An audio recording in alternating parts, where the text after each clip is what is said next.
Greetings, this is Obi-Wan Kenobi, and I have drifted into the underworld. The Star Wars Underworld. I have a bad feeling about this. Here we go. We must go to the lower levels. The underworld. You've taken your first step into a larger world. You're after something. Ben. Since I've started the underworld, I've met so many great friends. Chris. I grew up in the 1990s, and mall packaging is nostalgic for me. Dominic. What I love most about Star Wars is that it's fun and it's all-round good times. So, this is where the fun begins. May the Force be with us. This thing really moves! Woo! I like this! I can't believe you came all this way to see me. Why am I not in the intro? I gotta come up with a snappy line. There has been an awakening. Have you felt it? 10 years ago. Welcome back, everybody, to the Star Wars Underworld Podcast, your weekly source for all the latest breaking Star Wars news, reviews, and discussion. And this week, as alluded to, we're going to celebrate the 10th anniversary. What? Of the Force Awakens. 10 years? What? A decade of the Force Awakens. No We're way. going to talk about that. We'll dive into some updates regarding the latest films like New Jedi Order and Starfighter. We've got some more updates on the video games that were announced last week. We'll get into all that, and we'll answer some more of your burning questions in another iconic edition of Ask the SWU. First, though, introductions are in order in case you're new to the show or you've forgotten who we are. It's been 10 years. That can happen. My name is Dominic Jones, and with me, as always, is the founder of the Star Wars Underworld. It's Ben Hart, the Star Wars guy. Yes, it is I again for I've forgotten how many years, because I know for a fact that we have been doing this podcast for quite a few years prior to the release of The Force Awakens. And now that I've found out today, as of now, I had no idea before you just said it, that The Force Awakens turned 10 years old today. Come on, man. This just can't be right. And yeah, it's crazy. A lot of time has passed. And I remember that time vividly, and looking forward to get a little nostalgic about 10 years ago, literally. It just happened to happen tonight as we're recording this, so it's great to have that happen. Yeah, Chris isn't here right now, but allow me to just say, in the spirit of this game, of the show and the movie, Kylo Ren packaging is nostalgic to me. There you go. Takes me back. Yeah, it's crazy. We'll get into that. We'll tell some stories from that time. We'll reflect on the legacy of that movie as we also look ahead at what is to come from Star Wars in the next, 10 years or 2 years or however long it's going to be. First, we'll run through a couple of reminders. Make sure you subscribe to the show. Subscribe on YouTube, subscribe on Apple Podcasts, Spotify, wherever you get your shows. If you're listening live, you can super chat with us. That's the way to guarantee your question gets into the Ask the SWU segment. You can become a channel member if you like the show and want to support us. And in between shows, be sure to join the Discord and follow us on social media to keep the conversation going. And we got a couple other shows on the network like the Raeside, Ion Cannon, Tales from Beyond the Galaxy, and the Tractor Beam. All right, Ben, let's get into this. 10 years of The Force Awakens. Take us back. I remember where we were, but set the scene, paint a picture of not so much where we were and what we were doing, because I think everybody's memories of that is fairly similar, but of what you were feeling on December 18th, 2015. Yeah, that's the thing is that I've been thinking a lot about these past few days, is the fact that in a lot, and this is I'm gonna be very personal, very vulnerable with you right now. And show this purely from my point of view, in the sense that I think, and I still think this, that 2015 may have been the best year of my life. Like, truly. And I mean that I mean that very sincerely, because like you have to look at it from my perspective of that 2015 was a huge year because it was the first time I went to Star Wars Celebration. That happened in April. It was a huge thing just leading up to it. I mean, and it was, I mean, to set the stage just for everyone, like, you know, October of 2012, we're like, oh, there's movies coming. And then there's just like, not, you know, a long wait. I remember walking by theaters probably sometime in like 2013, 2014, not knowing what Star Wars Episode 7 was going to be, not having really an inkling of what that movie was going to look like, walking by a theater and feeling giddy and going, there's going to be a Star Wars movie in there one day. Now I'm going to go watch it. That was the feeling. That was my feeling. Yeah. And then the lead up, it was this epic crawl to the finish line of December 2015, which included Star Wars Celebration, which included, for me personally, and I just remembered this, for me, it was a local magazine and a local newspaper did stories about me. Yeah. For God knows why. I still don't know why, but that happened. And then I did radio interviews. That was the first round of my Canadian TV interviews that I did in the lead up to The Force Awakens. And then getting to see it with you guys. You guys came to my house to watch The Force Awakens, which was super special for me. And then to top it all off, I go and my family inexplicably decides to spend Christmas 2015 in New York City. And so we drive, and of course I'm in the car the entire time listening to the soundtrack, you know, watching whatever clips I can online, listening to the audiobook, doing all this, obsessing over this movie, and then going to New York City and seeing Times Square, giant billboards, everything, like the whole, basically, it felt like the whole city was decked out in Force Awakens ad campaigns. Like it was crazy. And like, I call The Force Awakens it's my nostalgic favorite Star Wars film. And I mean nostalgia in the way, not in the way that most people mean nostalgia, in the sense that people are nostalgic for the original trilogy, the prequel trilogy, Clone Wars, whatever else, whatever they grew up with. They're nostalgic for that. And yes, I'm nostalgic for those things too, because I grew up with those things too. But The Force Awakens was this different thing. It was like I had been able to watch Attack of the Clones or Revenge of the Sith in theaters, but I never really got to experience them. There was faint memories. There was memories from my childhood. I was getting a Star Wars movie as an adult and getting to experience this and getting to anticipate it and experience it in my own way. And because 2015 was such a special year for me, anytime I revisit this movie, it is very much a watching the movie for what it is and enjoying it. And I still do love this movie, but also rekindling and bringing back all those just heartfelt memories for me that reminded me of what such a special time that was. So, and I have memories with all the movies that are associated with all the releases of the movies, because we're all doing something special. But, you know, that movie is the most special because it was such a massive year, massive time, such a crazy year, for me, like a head spinning, like what is happening? There's so much happening that I can't even process it. And so that's on top of just like the movie itself, which I think is pretty great.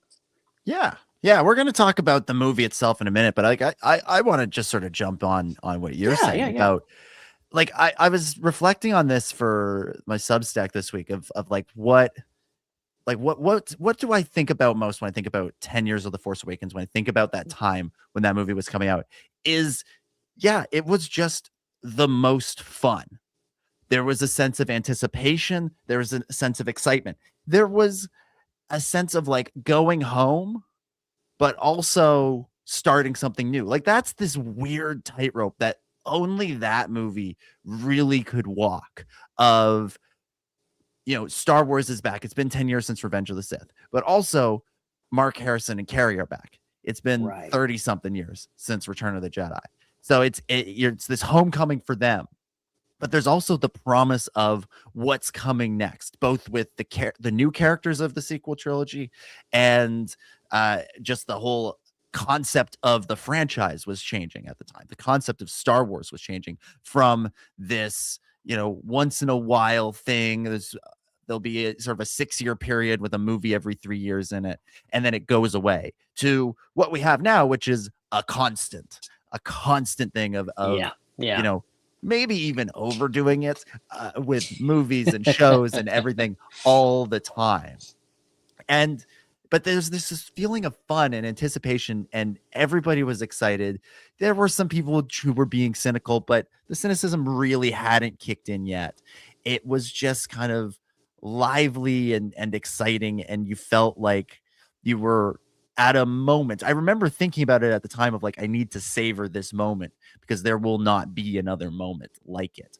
Not with Rogue One, not with The Last Jedi, not with Solo, not with Rise of Skywalker. As much fun as those movie releases were, there was something truly special about The Force Awakens. And part of it was the things you've talked about, of like getting to follow the whole like emotional arc of this movie getting made, from not ever believing it would happen. I never believed we would get episode 7, let alone 8 and 9. Me neither. I didn't think it was possible. And I have a similar memory to your, like, walking by theaters and imagining there being a Star Wars movie in it. I remember it being October 30th, 2012, when that announcement of episode 7 was made. And I remember just walking around listening to the Star Wars theme and imagining seeing a new crawl. So to then be there in the theater in Mississippi, y'all, and have that crawl actually happening, actually be there in front of us, and getting to see this new movie, this thing that I never imagined would ever get to see. I always thought if there was going to be another Star Wars movie, it would be Joe Johnston's Boba Fett movie or something. Like, it wouldn't be episode 7. It wouldn't have Harrison Ford and Carrie Fisher and Mark Hamill in it. It would be something else. And yet there we were, seated for that movie. And the lead up to it was so much fun. You mentioned Celebration. That was a great time.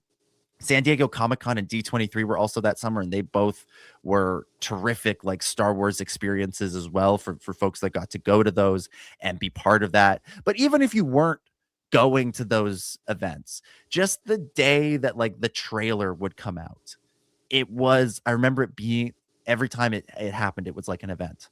I remember I was in university at the time. I remember being in class the day the first trailer came out, and just hearing it playing everywhere, of like the back of the classroom, down the hallway, in the cafeteria, like everywhere you went, you just heard that bump, bump, that whole trailer. You just heard it everywhere. And it was exciting. It was thrilling. It was fun. It was this sort of like build up to something. And then opening night comes, the movie comes out, and, is it the greatest movie ever made? Maybe not, but it was really, really good. It was really, really good. Like, I don't think they failed to live up to the expectations. I felt like that movie delivered on what it promised, which was a return, yes, to the old ways, but also a lot of promise for something new, and also just a really fun adventure. A really sort of like, that movie moves at quite a clip. Like, it's one of the fastest paced Star Wars movies you've got. And you feel it as it goes. But yeah, it was a special time. It truly was a special time. And every like little moment along the way, right up to sitting there in the theater on opening night. And you remember, Ben, we saw it at like the first showing at like 7:00. Yeah. We left. We went and recorded a podcast about it. Yeah. And then we went back to the theater and watched it again at like 11:30. Like, we saw it twice in that first day. It was a marathon. It was a marathon. It was exciting because we got to go to the second one. Now we can just talk a little bit about how we saw it. We got to go with the second one for free because so we went to Mississippi. We wanted to see it all together. You, me, and Chris wanted to see it together. And we decided that the easiest way to do that, because you were the one who didn't travel, and so we decided that the easiest way to do that was to go to Mississippi. to make that happen. And so we show up and we're like, well, it's not Hollywood Boulevard. It's not Times Square. It's not, the big epic movie premieres, but we'll make it our own. And so you were at work. You were still busy. So Chris and I just had time to kill in your town. And I worked that day. That like 10 years ago, I worked that day. Yeah. And then I believe my aunt who used to be a coworker of mine, she drove me to the theater. Yeah. I also I wasn't very mobile then either. Yeah. So we didn't have anything else to do. No offense, Ben. We were spending the day in Mississippi. So it's all true. All true. We didn't have anything else to do. So we were standing around outside the theater and we went to like the dollar store and we bought a big piece of like poster board and some Sharpies. And we made a sign that said unofficial Star Wars Episode 7 line. And we sat out front of the theater. And the manager of your local theater, Ben, did not like us. Kept saying we were loitering, quote unquote. Never mind the fact that we were going to see the movie later. We had tickets in hand. So he was mad at us and like kept like sort of like insinuating that he might call the cops on us. That's Mississippi's, and you really don't want that to happen. But then the local radio station showed up. I think it was 107, 107.1 The Monkey. How do you remember that? I can't. It's seared into my brain. 107.1 The Monkey shows up, and they're like, radio station I have never listened to, by the way. They see us, and they're like, content. Here are the nerds we can make fun of. Yeah, they're just like jumping out of the car like Homer. Nerds! Yeah, and they got like set up like a little tent, and they were broadcasting live from outside the theater. We kept doing hits with them, and all of a sudden, the manager loved us. Suddenly, he thought we were really cool. Oh my god! And part of the shtick. So it was really fun, and that was sort of the feeling that we kept going through the afternoon until everybody else started showing up around 6 o'clock for the actual premiere of the movie. Someone else who might have something to say about 10 years of The Force Awakens, making her long-awaited return to the show. Oh, and a Raeside. Oh my goodness. Woo. Yeah, baby. We're back. Welcome back. Welcome back. Hi. Hi. How are you? How are you guys? I'm so great. To you in a hot minute. I know, you're right. Yeah, it's been a wild ride. I've broken a minute hand since I last saw you. It's been kind of crazy. Did you get a license? Oh. Was that Ben? It's Ben. Nothing has changed. Oh, you froze Ben. What did I get into? And you're clearly you bring me bad luck, okay? Clearly. I know. Yeah, last time it was wild too, as well. No, what's your theory of how I broke my hand? I thought you'd get in a lightsaber fight or something. That's what I'm telling people. That and I saw Pong Krell on the streets, and I said, you know what, buddy, I got to give you a piece of my mind, and that's if I see Pong Krell, I got to take action. So that as well. I believe the actual answer was from posing too hard for the thumbnails for your YouTube videos. That is also a hard part of my job. Yes, that is also weird. So, Hannah, theories are crazy. Yeah. Yes. We're talking about the 10th anniversary of The Force Awakens, which, believe it or not, is actually today. Not several days ago, as Daisy Ridley said, but we'll get to that later. Take us back. For Australia, it was like 2 days ago. Yeah. So take us back. Like, what were you feeling on opening night of The Force Awakens 10 years ago? 10 years ago, yes. Set the scene.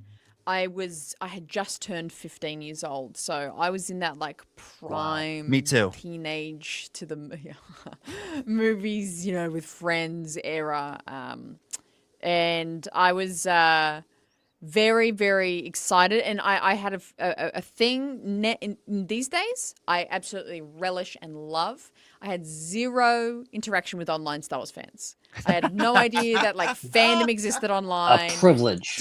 Never heard what a forum was. Never heard of Reddit. What the hell are you talking about? People talk about this. No idea. I was just, in my own bubble, loving Star Wars with, the people at school or whatever.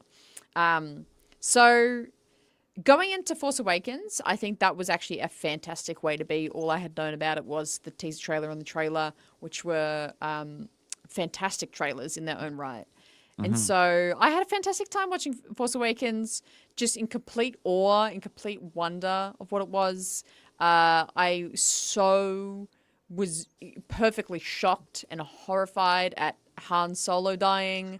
I had the best reaction to that in terms of like just scream crying in the theater. I was so excited for this movie. And I think my reaction to the movie lived up to it as well. I think that's my reaction was what they wanted people to react with. I think so. Yeah. So okay, this is interesting, right? Because you say no interaction with online fandom, so I assume that means no interaction with spoilers. Yeah, zero spoilers, just no idea. So was it a surprise? Was it a surprise when Han took the lightsaber to the gut? Yeah, completely, Okay, sweet. Entirely, which was just that's cool. An insane moment because I lived, I think, the story that they wanted to tell of it, of like it was kind of led to be, Kylo's like he's got to come around here, like he's fatherly, he's reaching out and going, I got you, son, and Kylo's gonna be like, okay, and that's the turnaround. Like I completely was bought into that. So the sound, the ignition of the saber was still, 10 years on, I feel how piercing, literally, and just emotionally, how piercing that moment was. Like that was complete shock. No idea he was going to die. Yeah. So that spoiler had been out there for like a year and a half.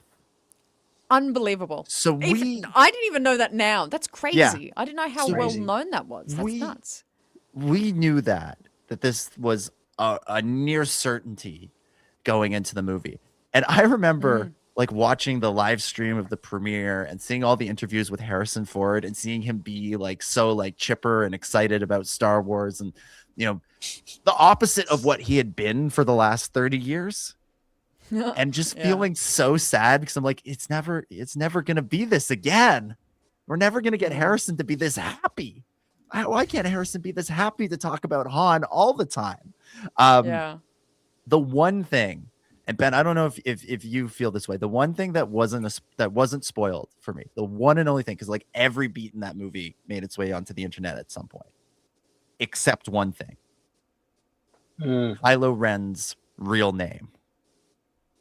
So when Han, right before he walks out onto that catwalk and he barks, "Burn!" That was my moment. That was my version of the lightsaber turning on, piercing him, a moment of reaction. Like, oh, so that's his name.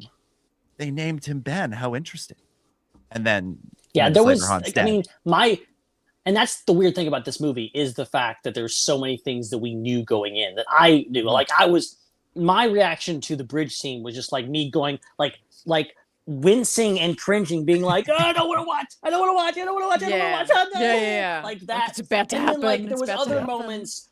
There was other moments where when Rey and Finn are running on Jakku, and Rey goes, "That one's garbage," and I burst out laughing because I'm like, I had the vision in my head, the scene description of Rey and Finn run past the Falcon.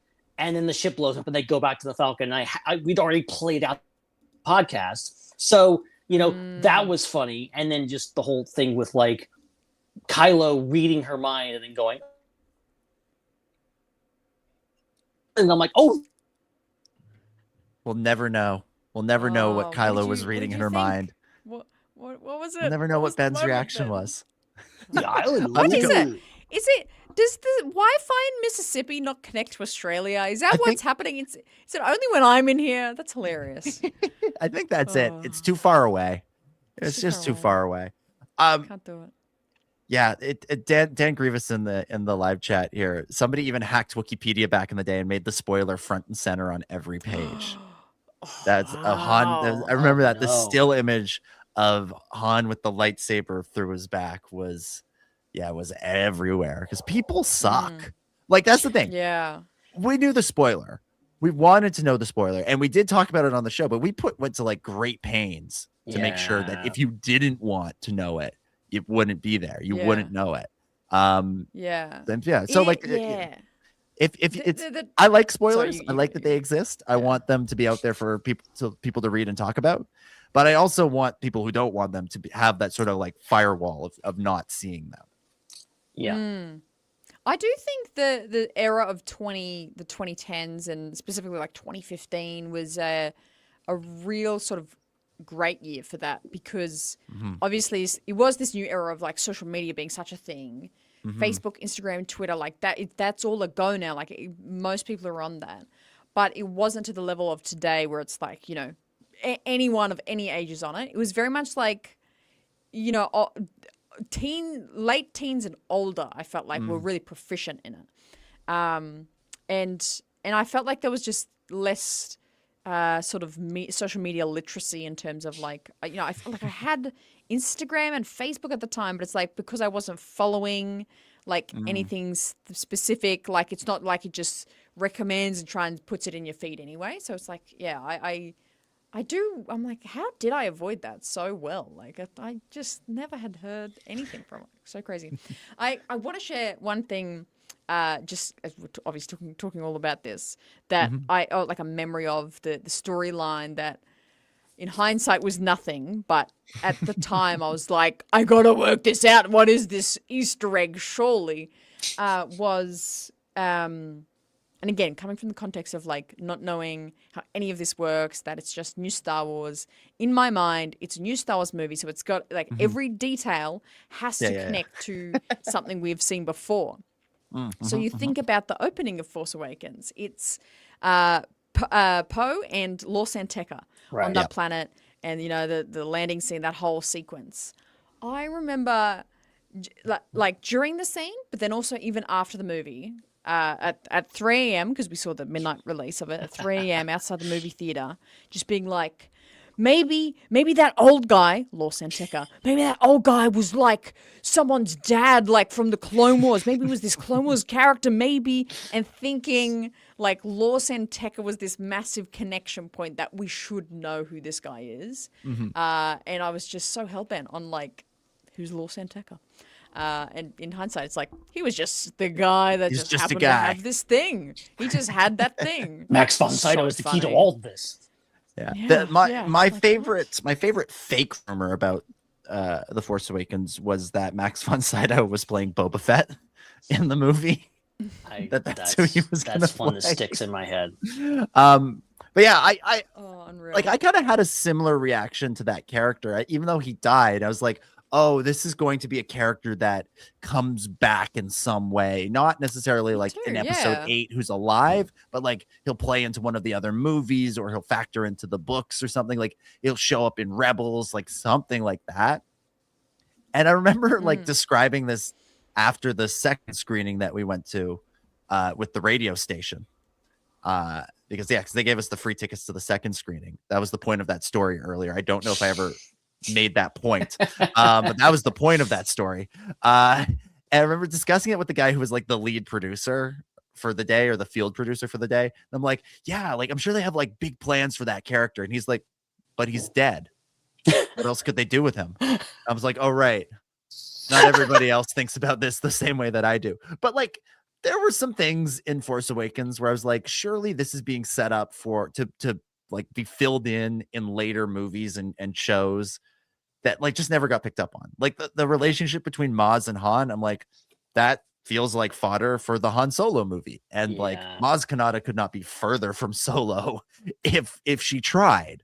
But like, you know, it was the same, but yeah, it had the same feeling of like everything in this movie is either a connection to something in the past or a connection to something in the future in some way. And there's a lot in there that is, and there's a lot in there that was just kind of like, that's cool. Wouldn't that be cool if? And yeah, like and that's just good take too. Like that's not a bad thing. I'm not saying that's a bad thing. In hindsight. like the amount of hours just that we spent on this podcast theorizing about the Force back. Like if I had a nickel for every time somebody mentioned the Force back and like what that meant. And like, well, Obi-Wan's voice is in there. Ewan McGregor, he recorded lines for this. And what does this mean? And well, the Knights of Ren this. And like, there's so much in there. And yeah, most of it doesn't get followed up on. You know, that's the name of the game. And I think, you know, a lot of it is, you know, the J.J. Abrams isms of it. I was just like, you know, kind of throwing stuff out there. And I mean, I guess that is what you take away from it. Like, you know, we had fun with it while it lasted, you know, whether it came to pass or not, you know, it's fun to theorize. It's fun to pick up on those things. And maybe I wish some of those had been picked up on JJ, but they didn't. So whatever. Everything in that just about got picked up on though, right? Because like it starts in Cloud City, and then you get like little baby Rey, which then gets picked up in Rise. You get the Knights of Ren, which gets picked up in Rise. Luke at the Jedi Academy, which gets picked up in. I am eternally fascinated by the fact that they shot scenes of Luke and Vader. They shot Luke and Vader scenes that they haven't been released as a deleted scene or anything. It's just out there. There's pictures. There's proof that this happened. Like literally online. There's an actor that they hired to play Luke, but it's nowhere. What are you doing? Put it on Disney Plus. Oh.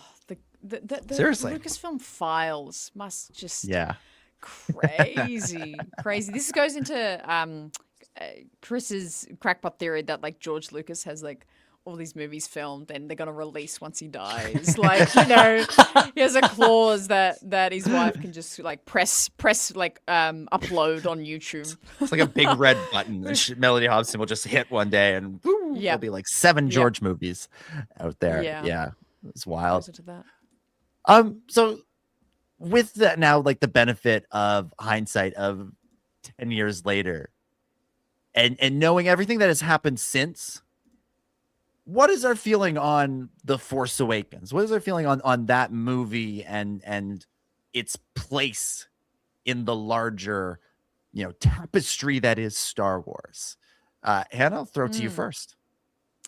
Yeah, that's a great question. I think one thing that has changed definitely about my opinion of The Force Awakens is one of my criticisms at the time, which was, oh, this is just a New Hope reimagined, which is still a criticism, a major criticism of many, many people.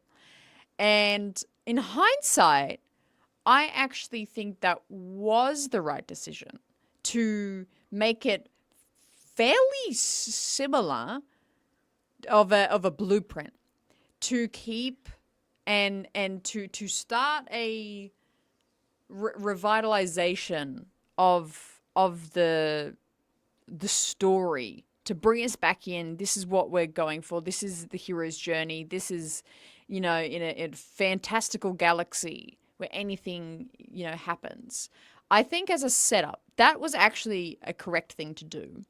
And I think the pitfalls of it being just sort of a reimagination of it comes from the later movies and that not being followed through.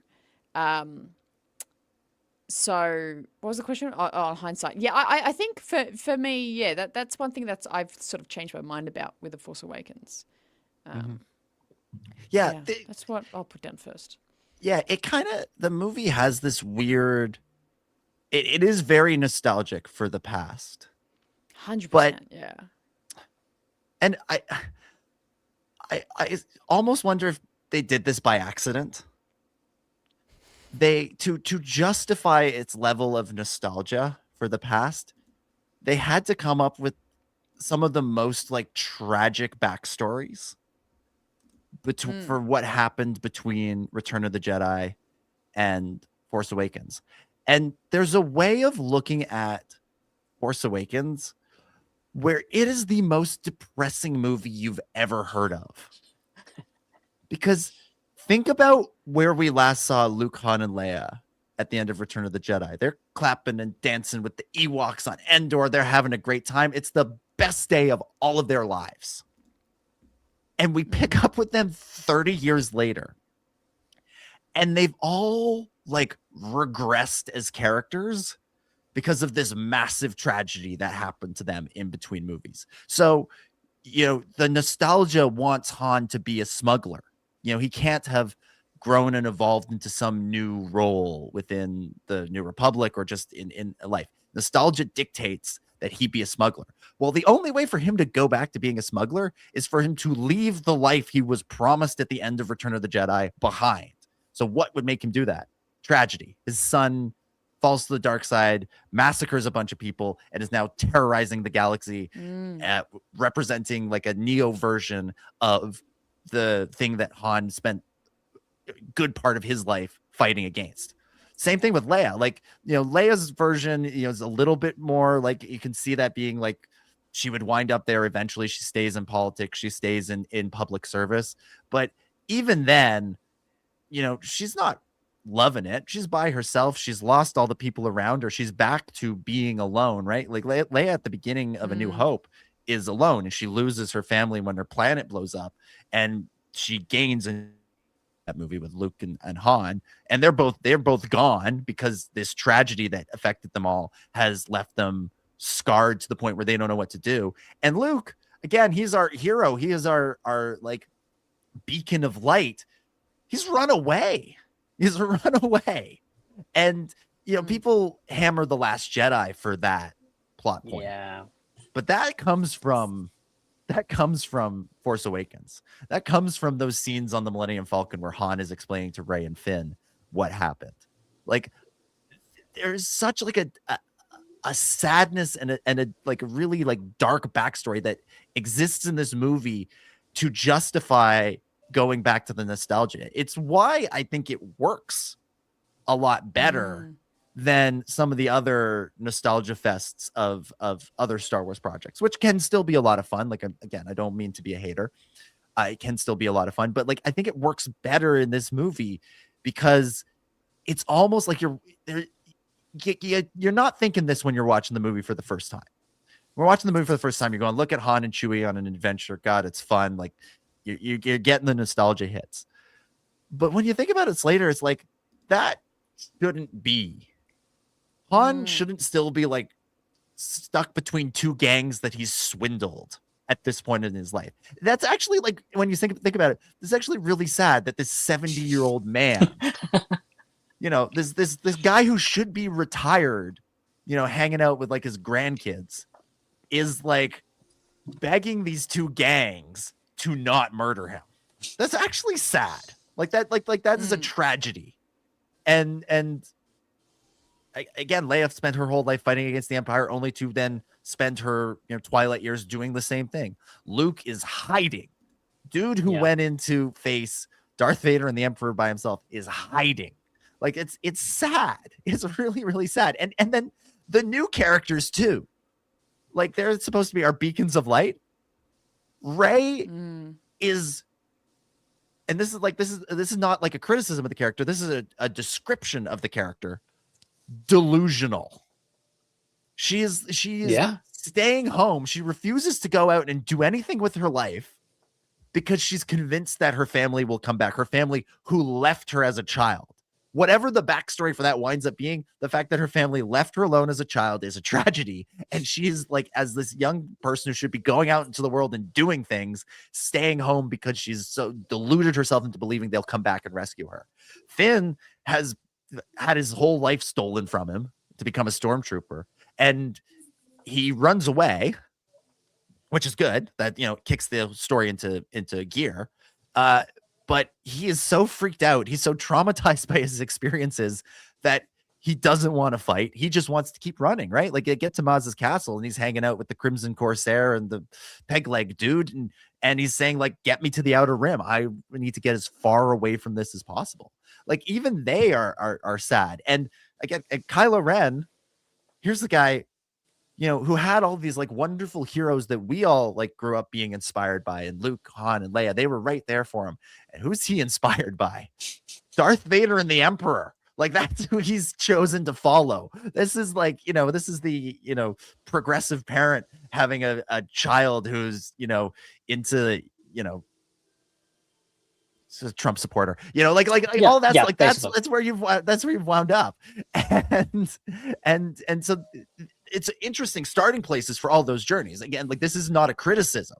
This is just like this movie is actually really sad when you think about it, and it ends with Han dying and stuff. Like it's really really sad. But the trick that it pulls is utilizing that pacing, that familiar structure of A New Hope, combined with a lot of really, really well executed and fun little moments. It gets the tone of Star Wars right. It gets the banter right. You get fun little things like BB-8 with the thumbs up. BB-8 is like a masterpiece that you could somehow take R2-D2 and make it just as good or better. Like that's insane that you could do that.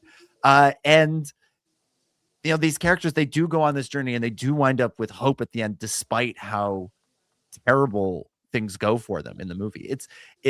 And that is because it follows that structure of A New Hope. And so it's able to give us those moments of release, of excitement, of joy, of familiarity, despite the fact that nothing good has happened in the 30 years in between, and very little good is happening on screen to any of these people.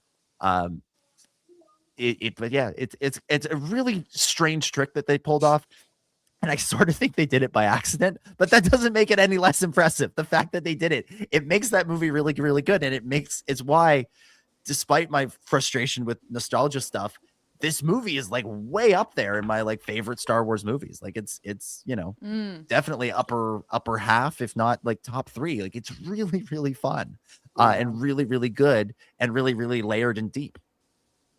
Yeah, no. And I think, to your point, I think all the things you outlined there, like, I think that's why I love this movie so much, is because, like, yes, for everyone that's been screaming about it for all 10 years of this movie's existence, of it's too similar to A New Hope, like, yeah, okay, yes, you're right. It is a little too similar to A New Hope. Like, I was the person in the theater when Poe and all his wingmates go into the trench run. Yeah. I'm like, oh God, no, come on, man. Come on, JJ, why are you doing this? Like, I was the person in the theater. Like, that was my first reaction thing. Like, I love that scene in retrospect, but it was like, it's a little on the nose. But I think it also doesn't get enough credit for all the things it does really well. Original concepts, like just the whole dynamic between Poe and Finn. Like, it's just so dynamic. Having a stormtrooper turncoat and be the hero is a new concept for Star Wars. I think that concept is really cool. Rey as a character, completely new, really cool. Like, there's so many things that I think, and taking the thing forward, I think there's been a lot of franchises. There's been a lot of franchises that have tried to copy, let's face it, the success of this movie. I think The Force Awakens maybe wasn't the first, but it definitely kicked off the era that we're in right now, which is the legacy sequel era. Jurassic did it, Ghostbusters did it, like they all do it, like they all introduce new characters and then, bring in some old characters and have them have a big adventure.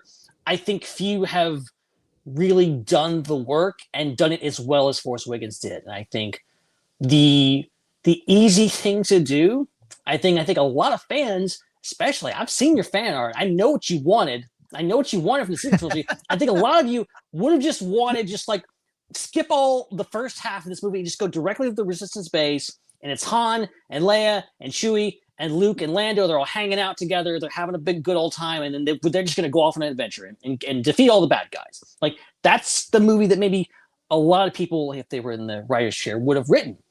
But they don't do that. You don't get Han and Chewie until, 30 minutes into this movie? And even then, you don't get Luke Skywalker, the hero of the last trilogy, until the very freaking end. Like, they held back, and I think J.J. Abrams and Lawrence Kasdan and the crew, they deserve so much credit for bringing a lot of innovative things to what is a movie that, yes, is drawing a lot on nostalgia bait, and a lot of themes and stuff from the previous films. And every Star Wars film is a product of its time that it was created, and a product, obviously, of the people that made it and that living in that time.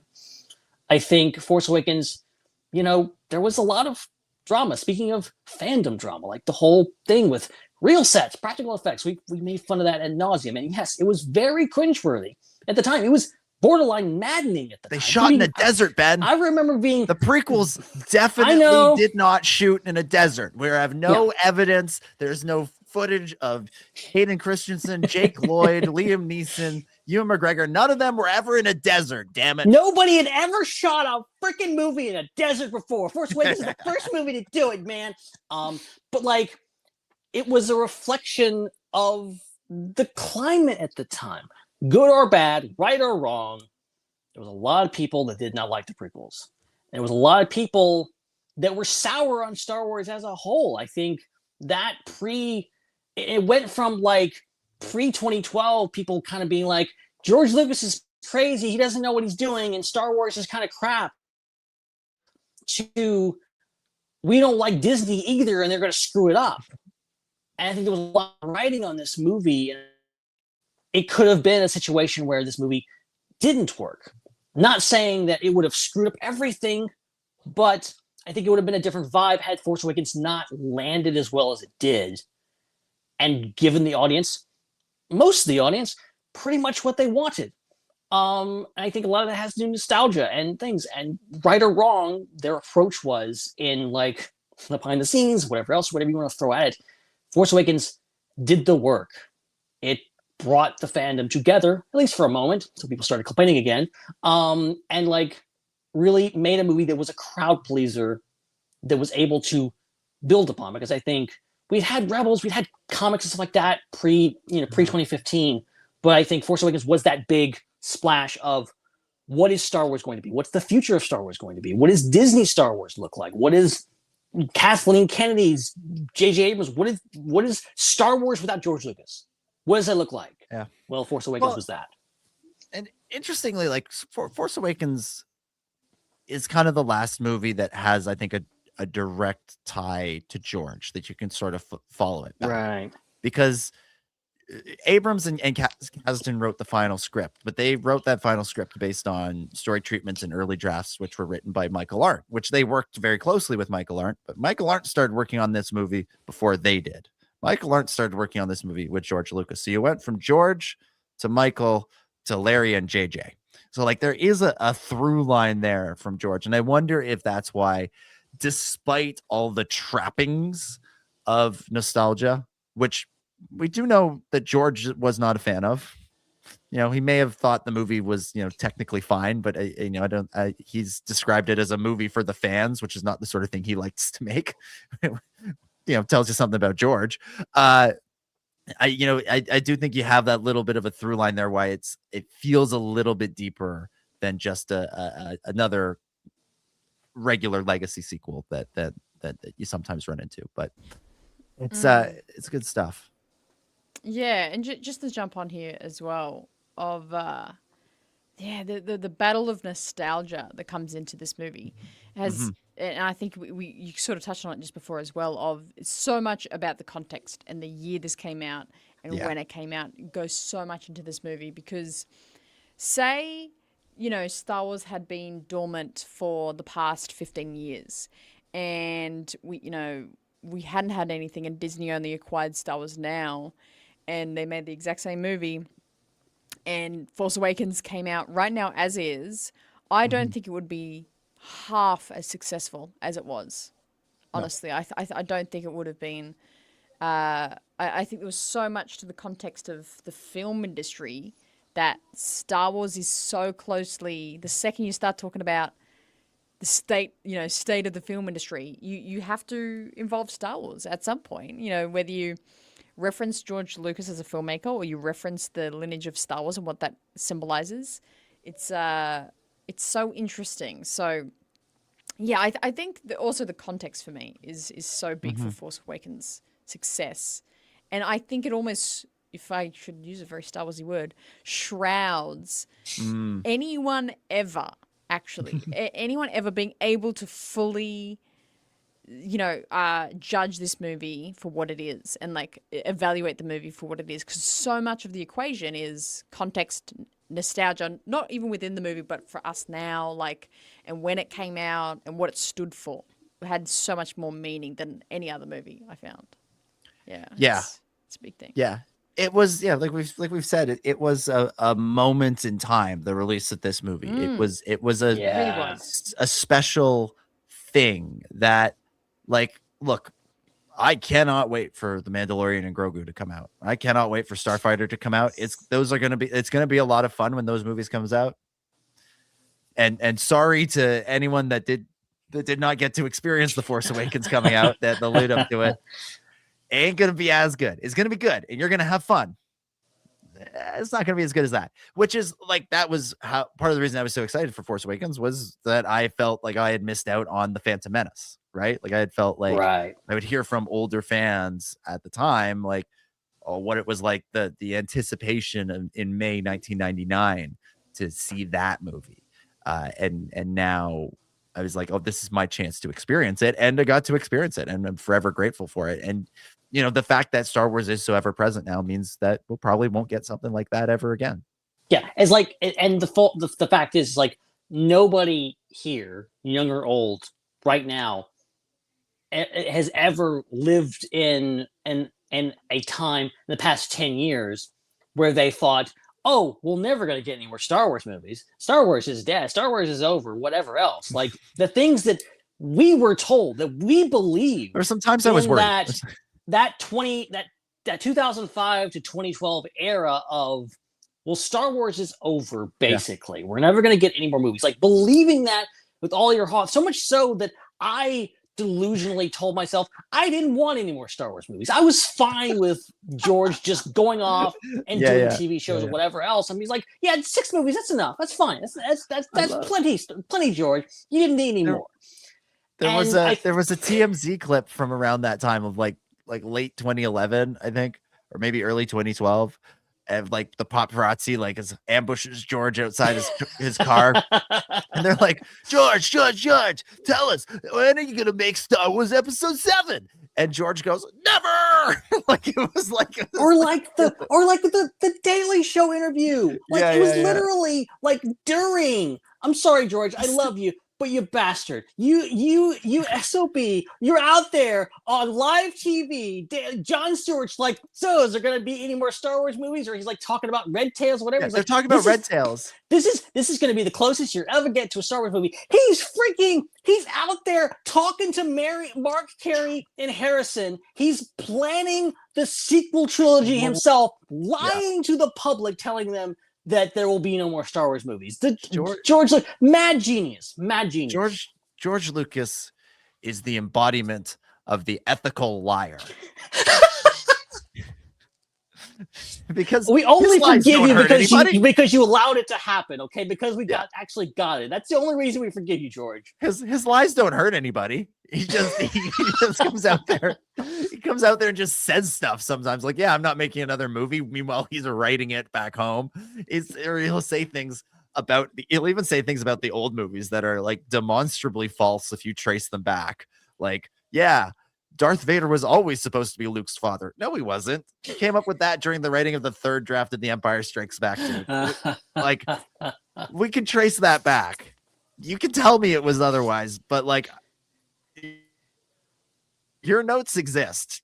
Rinsler put them in his book. It's all in writing. It's all in writing. But Rinsler was taking notes. But it doesn't hurt anybody. It's not like, it's not like a lot of these other liars that are out there today whose lies hurt a lot of people. George just says stuff and we're like, yeah, sure. Yeah.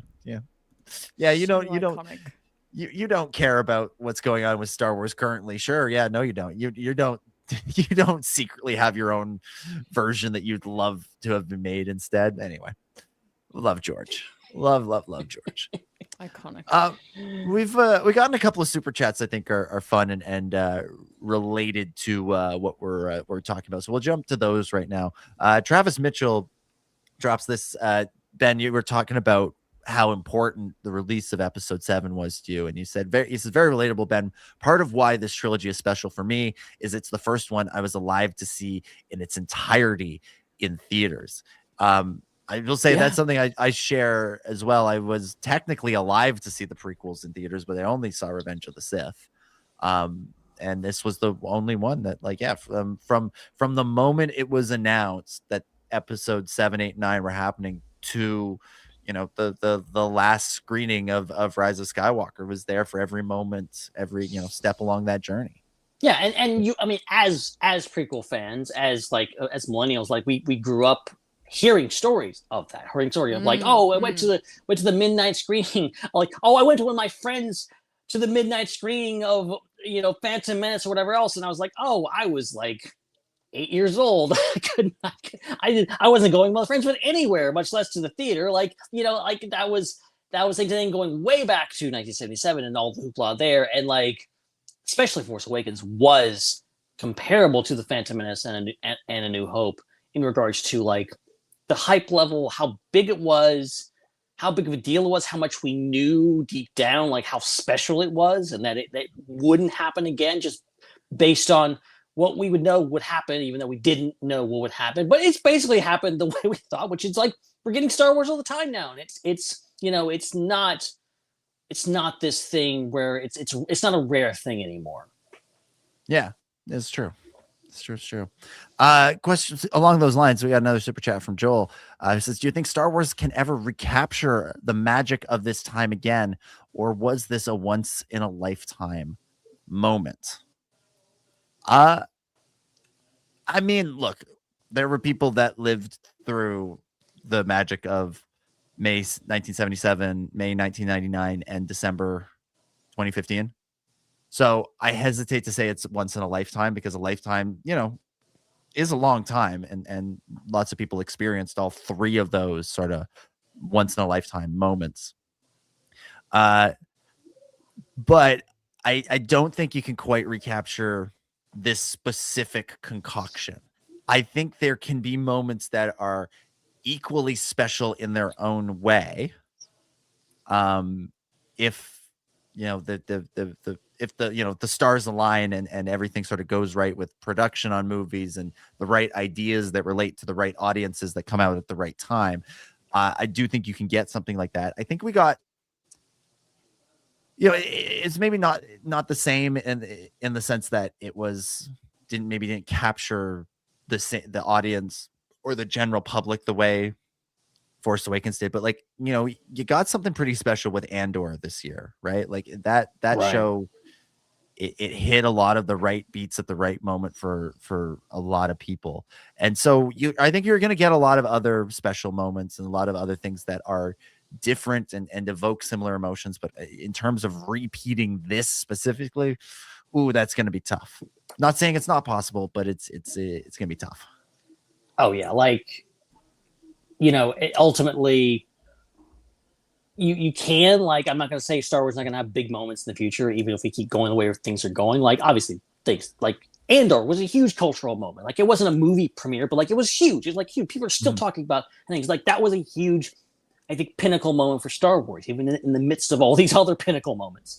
And you can't rule out the fact that maybe Star Wars in the future won't be coming out as often. Like, we don't even know what the next live action series is going to be right now. Like, we've all been expecting, like, there's going to be movies and shows forever. Like, things change. The plan has changed. Like, we're supposed to get a movie every year, and that did not come to pass. Now we're coming up on getting a Star Wars movie next year, and then the year after that for the first time in like 7 years. So things change, and there could be a scenario where like Star Wars goes away again. Maybe Star Wars goes away again for 10 years and comes back, like you would have a Force Awakens type scenario. But even then, it's hard, because it's just, there was just stars aligned for this movie.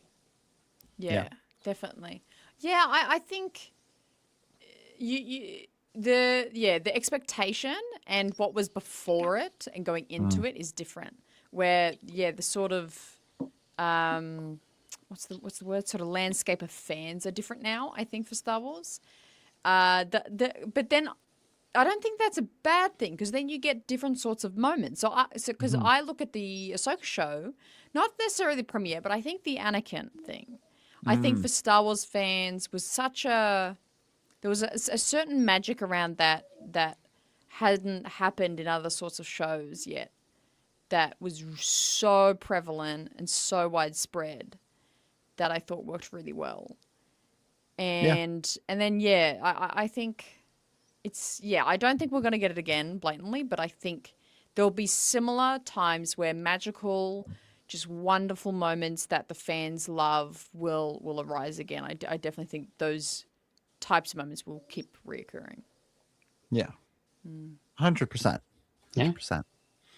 All right, we'll get to some more questions later on. I think we'll leave the Force Awakens reminiscing there and move into some news updates from this week. For the second week in a row, breaking news, day of the podcast recording. Thank you this time to Sean Levy for announcing that production has officially wrapped on Star Wars Starfighter.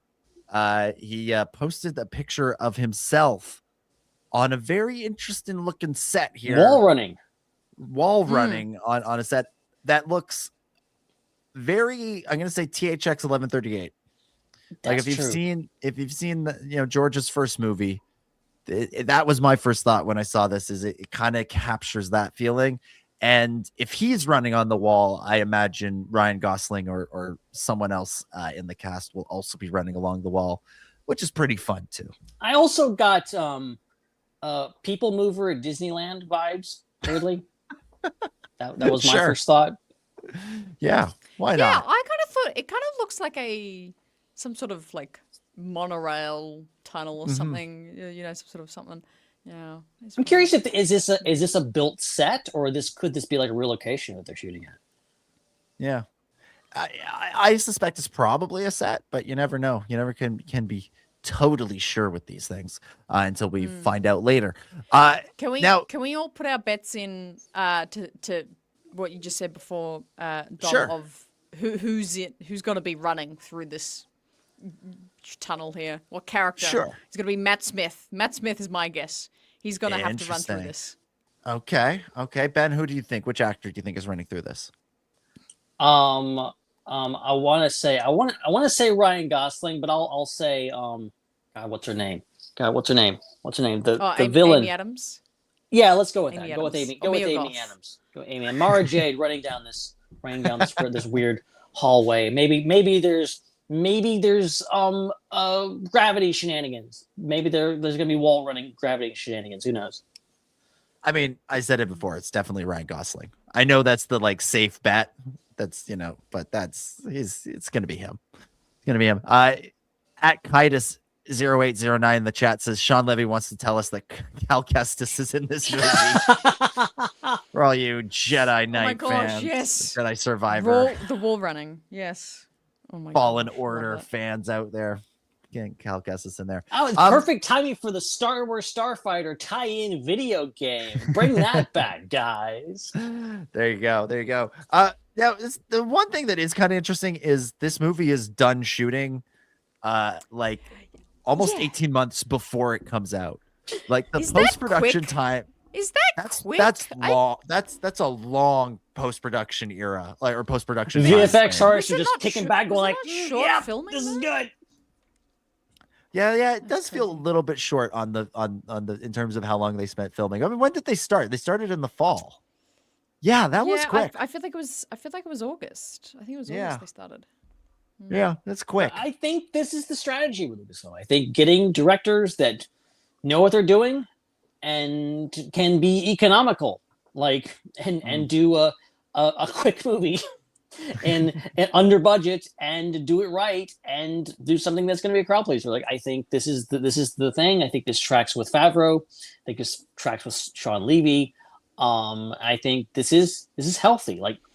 Seriously, this is how movies are supposed to be made, not under the gun, pushing stuff out, having 6 months to do all the VFX until it's released, ridiculous. The cynical part of me says they're leaving all of this time for all of the reshoots that they're going to do when they bring in Tony Gilroy to reshoot this movie, or Ron Howard. One of the two of them will come in and reshoot this whole movie. Love it. Yes. Anyway, also in the Starfighter news, we got a look at Matt Smith's character's haircut. Finally! Whoa! What have we been waiting for? Looks amazing. It's so good. It's weird and creepy and definitely looks like a bad guy's haircut. That is a bad guy's haircut if I've ever seen one. It's short on the sides and long in the front. That is an evil, evil man. Not militaristic like I kind of thought he would, and I think there was stuff out there like, well, he's gonna play a general or something. I don't get that vibe from this. I think he could be more of a scoundrel, maybe. I don't know. You put a military hat on that guy and an imperial suit. I could see it. I could see it with this, as he describes it himself, this daft haircut that he's got. A little bit of, it's not business in the front. It's party in the front, business in the back. It's the reverse mullet. Yeah, there you go. There you go. So that's what Matt Smith will sort of look like in this movie. All right, moving right along from that. Last week we learned during the show that a new Star Wars game called Star Wars Galactic Racer was coming out. We watched the trailer live. We read a bunch of quotes for the first time and tried to make sense of it. And we speculated on a lot of things that we now actually have answers for. So this is what we know about Star Wars Galactic Racer. This is what we've learned since literally the middle of the show last week when we were trying to figure it out live. The game is coming out in 2026. It's developed by Fuse Games, set during the New Republic era. Okay, we knew all of that. The plot of the game, so it does have a story, is focused on a character named Shade, a lone racer with a dream of glory and revenge. Playable planets will include Jakku, which we figured, Ando Prime, which apparently goes back to the original Star Wars Racer game from like 1999. Yes, there was a map on it. Yeah, I had that on Game Boy. Damn. Crazy. And another location called Sentinel 1. There will be a solo campaign, multiplayer gameplay. The developers behind it are known for working on other racing games like Need for Speed and Burnout. And that Sebulba, the star of the trailer, is included for quote unquote particular reasons, which, I mean, couldn't that apply to every character? No, they actually putting in men for just no reason whatsoever, just for the hell of it. I did love that Sebulba was the like stinger at the end of the trailer. That was hilarious. And the second Star Wars game to release a trailer this year that has Sebulba in it. Second Star Wars racing game. If you can believe that. You know what, Ben? I knew that, but I still don't believe it. Still don't believe 2025 is the year of Sebulba. Yeah, the 26th anniversary of the Phantom Menace. They're like, you know what? Time to put Sebulba in the spotlight. It's time. Oh, no. It is time. It's been too long. So good. Yeah. As Joel points out in the chat, Sebulba has outlived Anakin. He may have lost the point to Eve, but he won at life. Yeah, imagine Sebulba watching the news around Return of the Jedi being like, I'm alive and he's dead. Yeah. Oh my God. Do you think so? Like, okay, surely at some point there must have been a Star Wars book or comic or short story or something where Darth Vader goes pod racing. Surely that must exist. Didn't that? I'm pretty sure. There's a lot of look. We've had too many Vader comics for that to not happen already. Yeah, surely that must have. I feel like there might have been a situation where, like, he's somewhere where pod racing happens or something. I don't think, like, he's not involved in it though. But I think he goes to a planet where he watches Yippee! Yeah. Now this is pod racing. No. Joel in the chat, the host of Ion Cannon, says there is a comic where Vader watched Luke race. Great. Close enough. Apparently. Close enough, I guess. Close enough. Yeah. Anyways, this Galactic Racer game does sound like a lot of fun. I do like that there's a story in there. I do think that sort of is very promising. Hannah, what was your reaction? I'm sure you talked about it in other places, but what's been your reaction to Galactic Racer and perhaps more emphatically Fate of the Old Republic? the two big Photor, the two big game announcements from last week. Yeah, these were really crazy. I was very happily surprised by these. I all I had expected from the Game Awards was maybe someone finally mentioning, "Oh, we'll eventually make Jedi Fallen Order 3," like, you know, and that just being like said and not anything done about it. So to get these two whole other games like announced, sick, very cool. Photor, I think, is a great move. I think that's a great decision, and I'm really excited to just spend a couple of hours and more on Galactic Racer. I think it's fun. I also like that they called it Racer because of the classic, you know, story of they didn't have the right license yet to use the word pod racer on the original pod racer game that we've been mentioning in 1999. Did you know this whole bit? No, so that I game didn't know this. Is actually called Episode 1 Racer. Yeah. Because there was some sort of licensing, which doesn't make sense because I'm like, it's just George though. But there was something that it was like Fox, like 20th, you know, Fox like owned it, you know, and then the license hadn't come through to the gaming. That's so weird. You know, Lucas Games yet. So it was called Episode 1 Racer. It's hilarious. Yeah. That so is I kinda so like that. strange. Yeah, I'll dig back into that story and share it another time. It's a whole thing. It's so funny. That's crazy. Yeah. I kind of love that. It's insane. It's their own thing. Can't use it. What a time. Speaking of Fate of the Old Republic, there were some reports last week that the game was like 5 years away, wasn't going to come out until 2030. Casey Hudson, the director of the game, has promised that that's not the case. Put out a tweet saying, "Don't worry about the not till 2030 rumors. Game will be out before then. I'm not getting any younger." So I don't know, 2028. That sounds good to me. That sounds about right. Have a full trailer by Celebration 2027. Yeah, and then game releases maybe end of 27 or start of 28. Yeah, it works. All right, let's answer some listener questions. That's what I feel like we should do. We've got some questions that have been submitted from the Discord. We also already answered some super chat questions. So if you're listening live and you want to guarantee you get an answer today, submit a super chat. As for our Discord questions, we'll start with this one from Gilster10, who says, "My sequel trilogy question is, when did Palpatine discover Exegol, aka Sith Mordor, and the Sith Eternal? We know he discovered it by Empire Strikes Back, but my theory is he discovered it sometime before the Clone Wars, and the Sith Eternal and their agents helped destabilize the galaxy. The Sith Eternal remains an underrated group in Star Wars canon between the Faceless Acolytes and the Sith Troopers. Speculate away." Joel, what's the answer? Now, my I'm gonna ask you a question right back.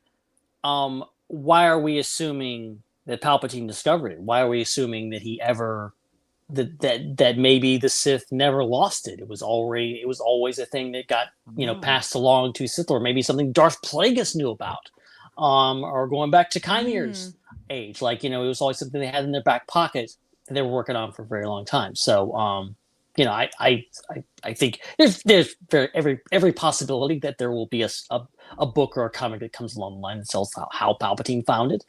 We really haven't gotten any younger Palpatine stories, which I would very much like to see. But also there's a possibility that it's just been in the family for a long time. Joel, it does drop an answer. Says the answer is ... sometime before 10 BBY. Otherwise, we have no answer. So weirdly, I might have an answer here. Oh, because this past weekend I decided to do winter spring cleaning, and to go along with winter spring cleaning, I decided to re-listen to the Tarkin audiobook. I'd read Tarkin back when it came out and decided to listen to the audiobook again as I did all my cleanup and stuff. And I'm listening to it, and there's like a through line to it that I'd forgotten about, where there's a lot of scenes from Palpatine's perspective. Or maybe not a lot, but there's a handful of scenes. And all the while he's kind of chastising Vader for being interested in like the ruling the galaxy part of the Empire. Like, he's not. Palpatine's like, we control the galaxy. The whole point of having this empire is that we can control the galaxy, and then that frees us up to go out and work on other things. And Palpatine basically wants to control reality, is what he says in that book, which suggests kind of like world between worlds-y kind of stuff. That's true. But it seems like, once Palpatine gets a lock on, the Empire being the Empire, once things are pretty much running themselves with the Moffs and the Imperial Senate and Masameda and all of them, then he's freed up with or without Vader to, explore other outlets for the dark side of the Force. One of those would be the world between worlds, which we see in Rebels, and one of them could certainly be Exegol. So, whether he knew about it already, whether he heard about it as kind of a legend and has to go find it, or whether he has it already in his back pocket, like of once we get things locked in with our empire, then we can go head over to Exegol and really deep dive into Sithy things. But it does seem like, his focus might have sort of shifted to that in that 2-decade time between Revenge of the Sith and A New Hope, once they figured out the logistics of ruling an empire. So, yeah, there you go. I have no additions to these questions, unfortunately. So yeah, that's a fascinating thought. Go with that. Let's go. This has been Ion Cannon. I am a combination of Joel and Matthew. So good. Next question here comes from Kajira, who asks, where were y'alls when The Force Awakens was announced? Me, I was transferred to a four-year university, or I transferred to a 4-year university after attending a community college and participated in the Art Awakens art contest that StarWars.com used to host. Not sure if I can still find that old piece I drew.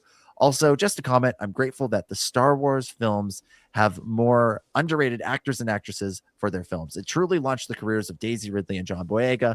Obviously, most of us didn't know who they were before, but now we do. So where were you when The Force Awakens was announced? Are we talking October 30th, 2012? Yeah, that's the day. I mean, like otherwise it's when the title was announced, and I don't think that's what we're getting at. Where were you when? Yeah, we'll say when October. I mean, 30th, I was literally right here. I remember being sick, like literally nothing to say. I was right here. I went, whoa! They're making more Star Wars movies. Wow.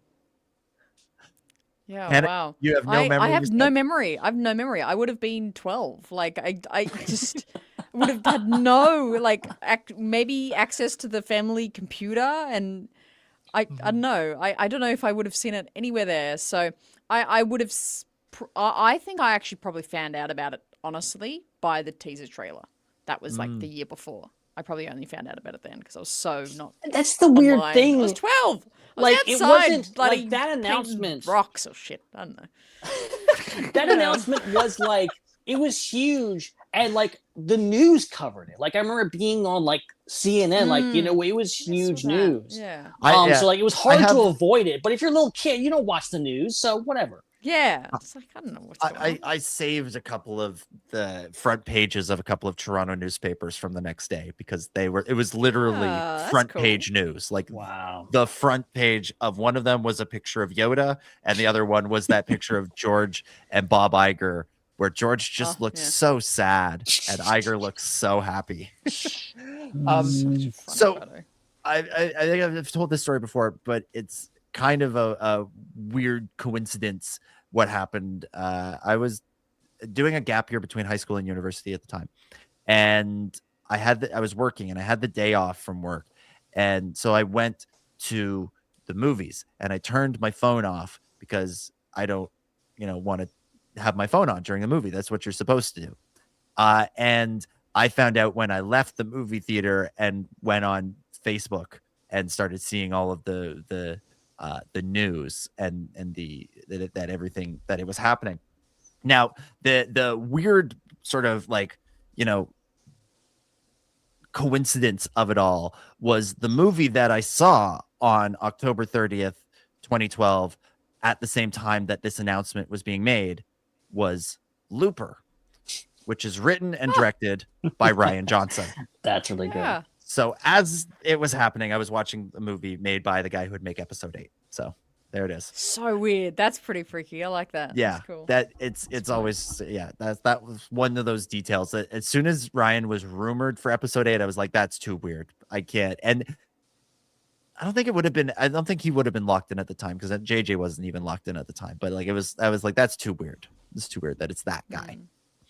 And I also will say I share in Kajira's being grateful of the fact that they've gone out of their way to find new actors. And like Boyega had done a few things. Attack the Block is really good, but like obviously the stuff he's done since Star Wars has been really elevated his career. Same for Daisy, Kelly Marie Tran, same thing. Oscar and Adam were kind of already stars or up and coming stars, but it really did help propel them even further. So it's good stuff.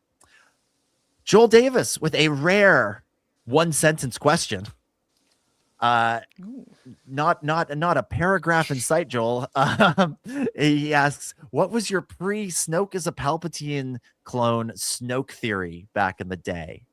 Coming out of Force Awakens, who did you think Snoke was? What did we think Snoke was? You guys try and collect your memories. I will say I thought he was just some guy named Snoke. I did not I did not believe any of the theories that he was secretly I didn't believe he was secretly Darth Plagueis. I didn't believe he was secretly Palpatine. I didn't believe he was secretly anything. I was like, this is a new guy that they found and that the JJ and Kasdan and Arndt and Ryan created collectively, and he is the villain and that's who he is. I didn't want him to be anything else, and so I very much enjoyed the your Snoke theory sucks stickers because I thought a lot of the Snoke theories that were out there were pretty ridiculous, most of them were just plain and simple clickbait. I remember clicking on ones, and yes, I fell for it. Clicking on ones that laid out absolutely insane, ridiculous, and paper thin theories of how Snoke could be everyone from Jack Porkins to the little kid in Revenge of the Sith that goes, Master Skywalker, there's too many of them. What are we going to do? Source Bandine. Him, Good. You look, whoever wrote those articles, you got added revenue from me, so congratulations. But I resented them, and I wore my Your Snoke Theory Sucks t-shirt with pride. So that was what I thought. Yeah, I totally agree. I was of the thought that this wasn't another character transformed. I was like, this is a new just villain from the darkness of the galaxy that is just here. I did think he was some sort of underling of someone, though. I did think, Palpatine like trained this guy secretly or something. I think I had more sort of thoughts that there was a connection more directly in that way. But yeah, I too was like, this is some sort of creature from the evil depths from some planet. Yeah, I'm trying to think back because I do remember. I think everyone was trying to connect him to something, and clearly the filmmakers were also trying to do that at some point. But like, I think Snoke is Snoke was kind of the theory I think we all landed on. And I was always enamored with the idea, and this is something that I did not make up. It was in the freaking visual dictionaries of just like the whole like. There was these like purple alien-looking dudes. I can't remember if it was in Force Awakens or Last Jedi.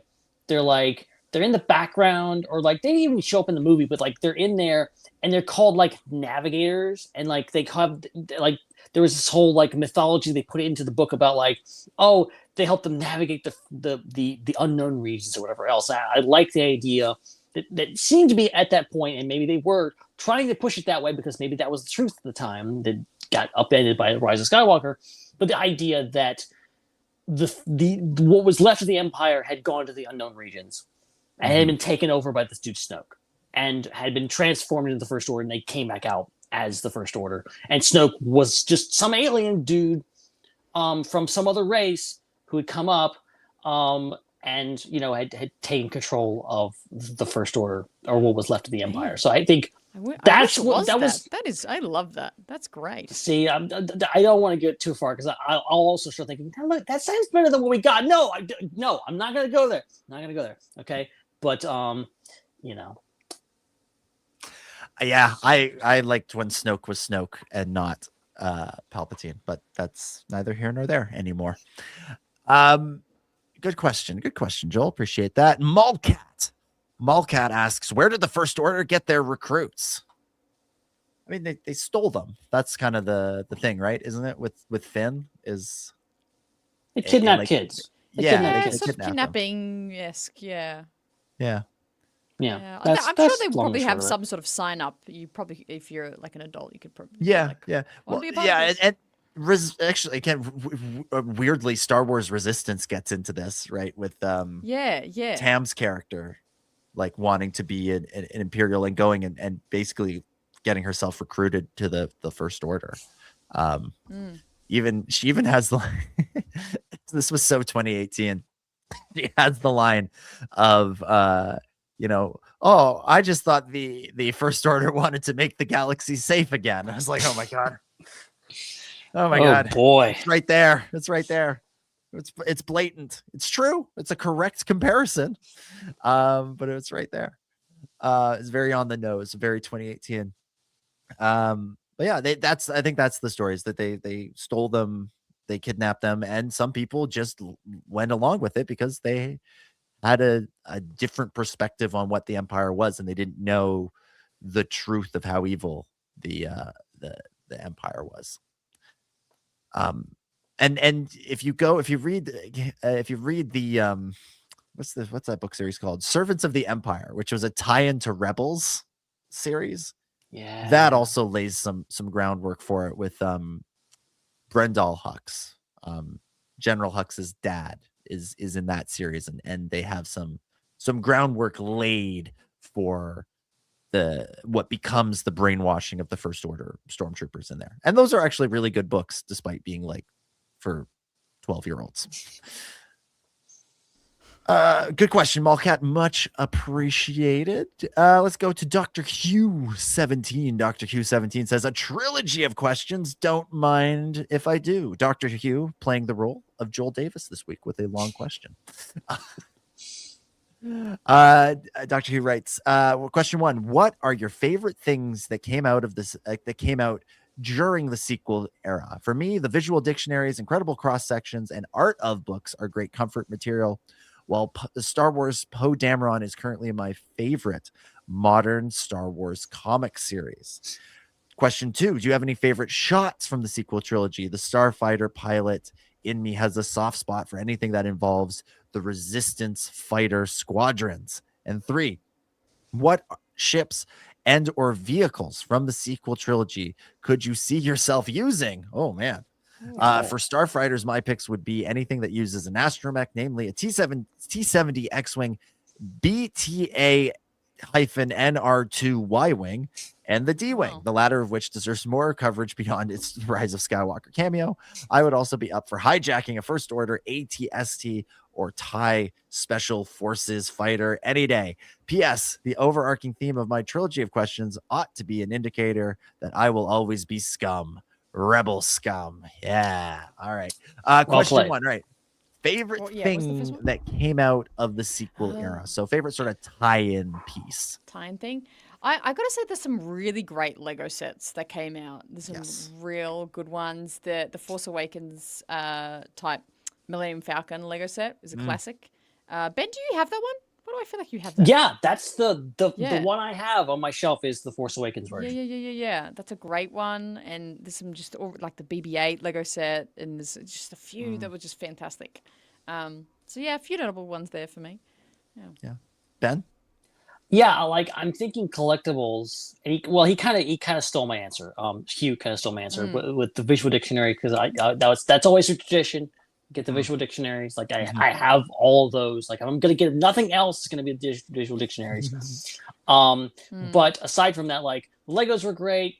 Like The Force Awakens is the one Star Wars movie I think I have almost every single Black Series 6-inch action figure that they produced for that movie. I'm pretty sure. Wow. At least at that time. Like there's been others that have been released. Those don't count, okay? I'm talking about the original first line of that. I think I have almost every one except the Constable Zuvio. I think I intentionally was still angry at him, and I said, nope, I'm not going to buy you. Not even if you're on clearance, I'm not going to buy you Constable Zuvio. Zuvio is now one of these days is going to come around and become like the ultimate collector's piece. For me, like I'm sort of thinking like things that came out in that era. On the publishing side, the art of books I really enjoyed those. If we venture into collectibles, though, I think possibly the greatest Star Wars collectible ever made, in that it was both fun, screen accurate, and timely, is the Sphero BB-8. Oh wow, yeah. Because that was the that was like the hottest thing December 2015, because BB-8 stole everybody's heart in that movie. That toy was so much fun. It was like, it looked like they shrunk BB-8 and gave him to you. It was so much fun to run around with your phone. And it hit at the right time. BB-8 was a great design. The toy was fun. Like everything about it really worked. And it had a moment alongside the movie as like the ultimate collectible. So yeah, Sphero BB-8 I think has to be the best like tie-in thing to come out of the sequels for me. Oh yeah. Question 2: favorite shots from the sequel trilogy. Anything? Look, I'm gonna say really quick. I'm gonna take a cheap shot here, and say that one of the best shots is the TIE Fighter shot. It's the Apocalypse Now homage on Takodana. What I love about that shot, and I didn't realize it, I think someone actually pointed out to me, it doesn't make any sense whatsoever. because there is no like, it's like broad daylight. There's not like a sunset happening. But like, so like, it doesn't really make any sense that like, oh, here's TIE fighters at sunset. That doesn't make a whole lot of sense, but it's really cool. So they did it, and it does look great. And speaking of Force Awakens, like there's so many shots that are just gorgeous. Like the entire sequel trilogy. Like anyone that says that like, oh, it's trash or whatever, it's like you turn the sound off and just like, every shot is a painting. Like they're beautiful films. I'm finding it really hard to narrow it down, but I obviously love the holdo maneuver. Is for me most just epic ultimate sci-fi, ultimate space conflict action piece. Like I love it. I know a lot of people hate it as a concept and like the physics of it, but I think that moment is just phenomenal. So holdo maneuver or there's a single shot. Force Awakens is just so stunning. Every shot of that is in artwork. You're right. Kylo. Maybe this was only just in the teaser trailer though. Not actually. Oh, it must have been in the movie. Him igniting his blade when he's in the forest at the end of the Force Awakens, and turns it on. He kind of does that step thing where he kind of steps and he stomps. Yeah, he like stomps it on, and then the blade ignites with the cross guards. That was such a epic shot. But I'm fascinated. I can't even remember if that was actually in the movie as a moment, or whether that was just in the trailers. I don't think. As with most of the shots in the first teaser trailer, as is a Star Wars tradition, not in the movie. Like the first shot of Finn popping up and panting. Is that in it? That's in the movie. That's in the movie. the shot of Rey on the speeder, not in the movie. The shot of things. I'm trying to think what else. What else is in that? Oh, there's a shot of BB-8. I think that is in the movie. Or as R2 FIFA, as everyone called him back in the day. There's something you haven't heard in a while. Wow. That shot of BB-8 though. I wanted to mention this earlier, Ben, when you were talking about that sequence. I kind of love that shot because it's like the only time in a Star Wars movie that a character breaks the fourth wall. Oh yeah. Because they've just run up, like you were describing earlier, they're running up to the quad jumper. And Finn goes, "What about that ship?" And Rey goes, "That one's garbage." They run up to the quad jumper, it explodes, cut back to them. Rey says, "The garbage will do." They run off, the camera pans over, and it's the Millennium Falcon. They're running, and then it cuts to BB-8 rolling, and he like does a full like Jim from The Office and like looks at the cameras like, like, see, yeah, that's what you think it is. And then the scene keeps going. And I just remember that in the context of the movie, like seeing it one of the first times, we're like, did the droid just like, look at the camera? It's time. Yeah. That's unreal. Like, that's so like, good. Yeah, he jims the camera. I kind of love it. So that is one of my favorite shots, just for that silly reason. All right. Do we have favorite ships and or vehicles from the sequel trilogy that you would like to fly? That's a good If question. you could fly, what ship would it be from the sequel trilogy? I would like to fly the quad jumper. I felt like the quad jumper got shortchanged, and it just sounds fun to fly something called the quad jumper. I will say, Go ahead, Ben. Go ahead. No, I was going to say I do enjoy, for some weird reason, I enjoy flying the Resistance bomber in Lego Star Wars. Like that's my favorite ship. Because like for some reason it's practically useless in the movie, but it's the most powerful ship in the game. So it's very fun. So I guess that's my answer. Okay. Hannah, what would you want to fly? No, I don't know if I have an answer. Oh, no, I can't think of enough ships at the moment. You know what? I'll say the like the kind of B-wing style bombers in the start of The Last Jedi, because I feel like they would just be so difficult to drive. But I want to try. I want to try and drive them. It would be so tricky. Love it. I want to ride the like tread bike that the First Order stormtroopers have in The Rise of Skywalker that launches the jetpack troopers. You know, they fly now. Oh, that's a good one. That's a good one. That's good. It's because the problem with the sequels, and this goes back to the nostalgia thing we were talking about earlier. The problem with this question as it relates to the sequels is that so many of the designs, like the more iconic version, the one that you want to fly is the original trilogy one. Like, what you think? What kind of X-wing do you want to fly? You want to fly Luke's X-wing? Come on. I mean, maybe you want to fly Poe's, but like, you know, it's not like differentiating this between the originals and the prequels, where it's like, oh, what ship do you want to fly? Well, in the originals, it's the X-wing. In the prequels, it's the Jedi Starfighter or the N1 or something like that. Like that's where they're so wildly different. But the sequels, you kind of have to dig a little bit to get something that's truly like that's not like a blatant remix or just upgrade of something from the OT. And that makes it a little bit harder, but we found answers. Fly those bombers and tread bikes and things like that. All right, one last question. This one comes from Vlad Sander, who asks, "Hello, Underworld. I'm curious, will we ever see our host pick up Star Wars Galaxy of Heroes? The 10th anniversary of the game is coming up, and they're adding new characters, including Dark Disciple Ventress and Spider Legs Maul." This is an older question. This is a question that's been sitting in the docket for a while. Has anybody played Galaxy of Heroes? Anybody here played it? Vlad has been on me about playing this game for things, and I have to disappoint Vlad and say that I have not played it yet.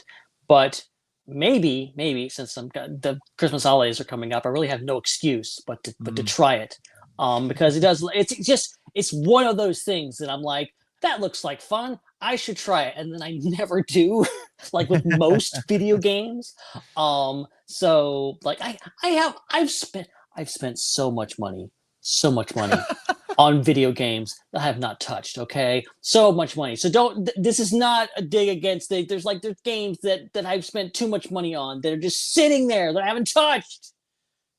Okay, all right. So no Galaxy of Heroes for Ben. Hannah, have you checked it out? Never. I do know. Oh, It's got come this on, cult following Hannah. though. I know, but I never have. No. I am in the same boat. I've never played it. I see the YouTube ads on occasion, and I'm like, oh, that's cool. But I like the last. Does look very. I will say it looks very inclusive in regards to like they have all the tie-ins. They have like characters from like all the shows, all the movies, like everything. Like it's a smorgasbord of things, and that's what attracts me to stuff like that. It's like, okay, they're not prejudiced against anything. They really get the whole saga, which I like. That is cool. That is cool. No, I'm trying to think. I think the last Star Wars mobile game I played, like, take us back 10 years again, was Star Wars Uprising. Oh god. And I just remember like being so excited to play it because it was tying in with the movie, and then like was the most like repetitive thing, and I'm like, it has nothing to do with the movie. I don't see anything that's going on with this, and so I haven't really played any of them since then. I mean, I'm not, you guys know I'm not a big gamer, and that extends to my phone. You know, the most checked apps are all social media apps. I go through phases where I play like the New York Times puzzle games and stuff like I'm that person. I did discover recently that a video game from my childhood had been re-released as like an app, as a mobile game, which is Backyard Baseball. And so I've spent a lot of time playing that game during commutes, because it is literally like graphics, everything about it, the same game I played. Like nothing has changed from the game I played as a 5-year-old on the family computer in 2001 or whatever to the version that I can now play on my phone. And so it's like it's a nostalgia hit of the purest form. But I don't know, what is Galaxy of Heroes?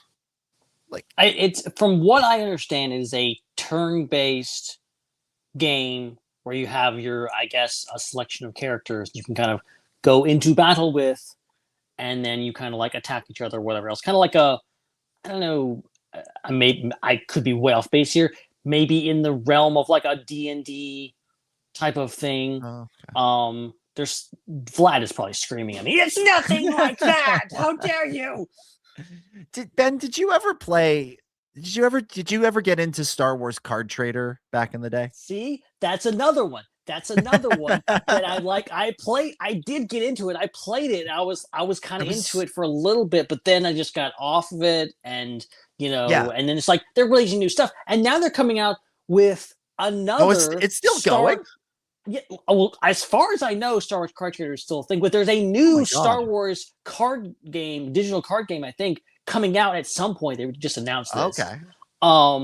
And the voice in the back of my head's going like, I could get into that. I could do that. And it's like, no, you won't. You liar. You're not going to get in on that at all. I remember being like obsessed with Star Wars Card Trader. It was fun. For like a couple of months. And it was like you would get a certain number of packs a day. And I completed all of the like basic like collections, like there was the white borders and the blue borders and like that stuff. Like I completed all of those, but I've reached a point where the cards that were left to collect were just too rare, that you would open up the packs and it would be just there would be no new cards in there for me. And so I just a lot of doubles. You get you'd have 15 Luke Skywalkers in Bespin fatigues, and it's like, okay, I've got enough of those. Yeah. So like that era of Star Wars mobile games, that and Star Wars Uprising, that was the last time I really got into the Star Wars mobile games. Oh, There by was- the way, I'm re-downloading Star Wars Card Trader right now. Whoops. Will your collection still be there? That's what I'm curious about. I'm actually I'm gonna find out in about whenever this finishes downloading. Ben, I'm gonna do the same thing. Oh God, here we go. We're gonna doing find that out.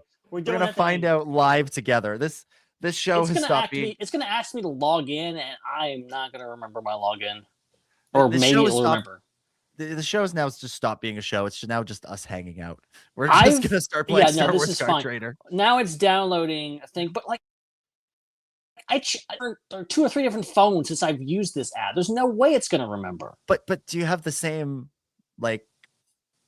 Have you had like the same type of phone? Yeah. So you might have the same. I don't know actually. All right, I'm opening. 14% downloaded. I've got it open. We're gonna find out here. It's loading. I'm genuinely curious, like what I'm about to find in here, because I did have a lot of cards. I had a lot. Me of too. cards. And I am intrigued, and I had like a small amount on like a gift card from the Apple, like from the App Store, and I remember using it in pay to get the better packs. And then paying to get the better packs and getting like lousy cards again. And was like, well, I'm never paying for this again. Wasted my gift card on this. All right. Do I want to let it send me notifications? No, I don't. No, never. Always click no. Log in. What will it say? This is run by Fanatics. Oh my God. All right. Let's try logging in with Google. Maybe that'll bring up something. The show's over now, folks. We're just yeah, I know. I don't know what are you doing? It's over. Go home. It's over. Yeah, we're just here to play Star Wars Card Trader. That's all that's happening. This didn't work. My login didn't work. All right, there we go. Okay. Continue. Am I starting from scratch, and am I going to get obsessed again? This is the real question. That's the real problem. If you have obsessive personalities like us, you never know what you get sucked in. Being like, Dom, come down for Christmas and open your presents. No, I've got to get these cards. I gotta get the cards. I don't know what would be like the randomest card. I gotta get Benny from the. But there's a Bad rare Batch. Will Row Hood out there that I have to find. Oh my God. I don't think it's gonna have required or kept my account. I'm gonna say because I'm on my third. All that hard I'm work. on my All those third cards I attempt. collected are gone. Thank you, Card Trader. I'm on my third attempt to reset my password. Oh, maybe Ben. Oh, this is unbelievable. This is This game. such a turn of events to listen to. This is crazy. This is the worst. I don't know if this is the worst segment we've ever done, but this is or the best. This could be the best. What's become of it. Yeah. All right. I'm just gonna let Apple make the password now. All right. I'm logged in. Huzzah! All right. Let me get to back to my app here. I'm sure everybody is riveted. Are my cards still here from 10 years ago? Are they still there?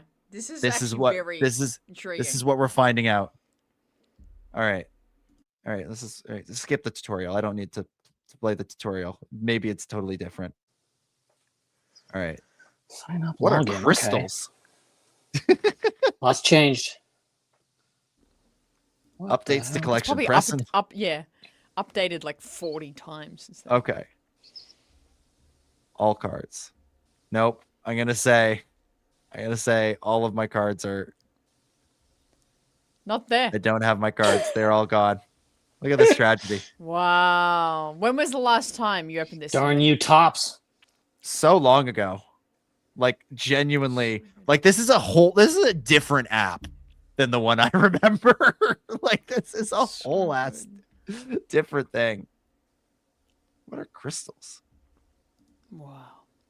This is fascinating to me anyways. I know it's not to anybody else. All right, you know what? You know what this means? When we've reached the point where we're updating passwords live on the show. Unbelievable. I'm glad I came back to this. Yeah, right. Hannah's like, I'm gonna miss the next 3 months now. All right. With that, folks, we're gonna begin to wrap things up for this week. Thank you everybody for tuning in. If you've stuck with us through that, whatever the frig that was. True fans. So you have earned something. And what that something is, we will determine in the future.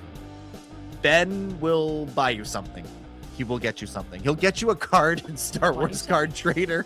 Yeah. That's your prize. That's your prize. I will put my Star Wars card in out on social media if this ever loads. Okay, there we go. There we go. Thank you everybody for listening. I believe this is our last show for the year because next Thursday, Christmas Day. Thursday after that, New Year's Day. So, come on. You're not going to do a show on Christmas? Come on. Strangely, Ben, I don't think I am. Strangely. You never know. I was looking so much forward to it. You never know. We might be able to cobble something together in that time. So stay tuned, stay subscribed, all that stuff. But if not, we'll see you back here in January. Hope everybody has lovely holidays. Merry Christmas, Happy New Year, all that stuff. Whatever you're celebrating, Happy Hanukkah, all of it. Enjoy it. Have fun with your family and friends or whoever you are celebrating with. It's that's what all this stuff is about. We talk about presents, we talk about collectibles and stuff, but really it's about getting together. That's the point of all this. That's why we do this podcast. It's not to talk about Star Wars or our digital card collections from 10 years ago. Figure out passwords. Yeah, figure out passwords. It's to get together. So that's what we got. Hannah, thank you for coming back. Sorry you had to endure the last 10 minutes of the show there. Yeah, that's so fine. Great to be back on board for that. No, it was so fun reminiscing Force Awakens today. And yeah, very Merry Christmas to everyone. Exciting times, and catch you next year. Yeah, what have you got? What's going on the Raeside? What's going on the Raeside to close out the year? Wrap it up. Sitting down for 2 minutes. That's what's going on over there. I've probably one more live show for the year, and then same thing. I'll kind of catch it, and keep going, and more fun things in the new year to come is really to look forward to. Yeah, exciting. And heal up that wrist, would you? Thank you. Work Yes. Yeah. Stop knocking out the. Actually, everyone keeps saying I could be like a battle droid. Okay. Like the super battle droids, I should say. Yeah. You know how they have the wrist thing? I should be like that. But, that's a pretty good one. Yeah. Thanks. Good one. Yeah. All right. Well, recover up. Ben, thank you as always for being on. Have you figured out what cards you have yet? You're never gonna believe this. All my cards are gone. I don't even know what my cards. I don't even know what cards I have. So but they're gone now. They're gone now. But I've started over. I'm in, guys. I am in, baby. I'm back in business. Star Wars Card Trader. Watch out. Yeah, I'll probably play this for 5 minutes and then never thinking about it again. Or maybe I'll be obsessed with it for the rest of the weekend. Who knows? Just tune into whatever. Tune in my social media and find out. Actually, I might have some cards here. I can't get it. I'm not seeing any. I can't. Of course, if there is cards in my thing, if they were cards that I had, I wouldn't remember them because I haven't played this in like 8 years. I know. I think, Ben, we have to stop torturing people with this conversation. We can continue it off the air. You're like, get over it, guys. Nobody cares about the stupid card trader. Look, we're going to bring back Star Wars Uprising in a minute and play that. We're going to go live with that. And Vlad's like, over there, like, you're not going to play Galaxy of Heroes, but you pick up this other stupid card trader game from 10 years ago. Good Lord. Oh, it's good stuff. As always, want to remind you, in between shows, subscribe to what we're doing here on the Star Wars Underworld. Subscribe on YouTube, Apple Podcasts, Spotify, YouTube Music, however you like to listen or watch the shows. That way you never miss an episode, especially if we're going to have anything bonusy in the between times, although no promises there. If you enjoy what we're doing and you want to support us in a financial way, you can become a channel member. It's just sort of like a tip jar. There's not really any like cool perks, which is maybe something we should consider adjusting in 2026, but who knows. And if you're listening on a platform that lets you leave a review, please do that. Keep the conversation going in between shows on our Discord and on social media at the SWU. Check out the other programming on the Star Wars Underworld Network, like the Raeside, Ion Cannon, Tales from Beyond the Galaxy, and the Tractor Beam. And if you want to read about Star Wars, you can read it on Hot Off the Press. That's DominicGJones.substack.com. Almost every week there's 2 posts that go up. So go subscribe over there to read about Star Wars in addition to listening and watching about it. All right, that is it. That is it for us. Enjoy the holidays. Enjoy the new year, everybody. And we will see you in 2026. For Ben, for Hannah, for Chris, who isn't here, and for all the other wonderful people at the Star Wars Underworld, my name is Dominic. May the Force be with you, and Happy New Year. Happy Life Day, pal.